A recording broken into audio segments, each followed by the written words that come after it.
దోస పిండితో వేడి వేడిగా వెజిటేబుల్ బోండా తయారు చేస్తున్నాను.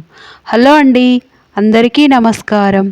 వర్షాకాలంలో వేడి వేడిగా ఇలా తయారు చేసుకొని తినడం వల్ల మనం బయట కొనే అవసరం ఉండదు. పిల్లలు పెద్దలు ఎంతో ఇష్టంగా తింటారు. మార్నింగ్ బ్రేక్ఫాస్ట్లా, ఈవినింగ్ స్నాక్ లాగా పెట్టవచ్చు. మనం దోశ పిండికి ఇలా బియ్యము మినుములు వేసి నానబెట్టి రుబ్బి పక్కకు పెడుతూ ఉంటాం కదా, అందులో నుండి కొంచెం పిండి తీసుకొని అందులో కొంచెం కొత్తిమీర, కరివేపాకు, పుదీనా, కొంచెం జీలకర్ర, కొంచెం ఉప్పు, పచ్చిమిర్చి పేస్ట్, అల్లం వెల్లుల్లి పేస్ట్, ధనియాల పౌడర్ వేసుకొని కొంచెం క్యారెట్ మొత్తం తురిమి అందులో వేసుకోవాలి. అంతా కలిపినాక ఇలా స్టవ్ వెలిగించి బాండి పెట్టుకొని అందులో ఆయిల్ వేసుకొని ఇలా రౌండ్ బాల్ లాగా వేసుకోవాలి.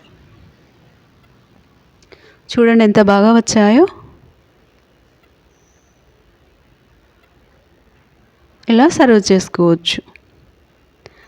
మనం మార్నింగ్ బ్రేక్ఫాస్ట్లో చట్నీ లేకుండా ఇలా పెట్టవచ్చు. చాలా ఈజీగా తయారు చేసుకోవచ్చు అండి. చూడండి ఎంతో టేస్టీగా ఉండే ఈ రెసిపీ తయారవుతుంది. హెల్తీ రెసిపీ, చాలా ఈజీ అండి. మనం ఎప్పుడైనా దోశ పిండి నానబెట్టుకొని పక్కకు పెడుతూ ఉంటాం కదా, కొందరైతే వారం రోజుల పాటు ఆ దోశ పిండి యూజ్ చేస్తూ ఉంటారు. అప్పుడు అది మిగిలినప్పుడు మళ్ళీ అందులో ఇలా తయారు చేసుకోవచ్చు. నేనైతే 2 days అలా వాడతాను నానబెట్టాక. ఒకసారి దోశలు వేస్తాను, ఒకసారి ఇలా బోండాలు తయారు చేస్తూ ఉంటాను.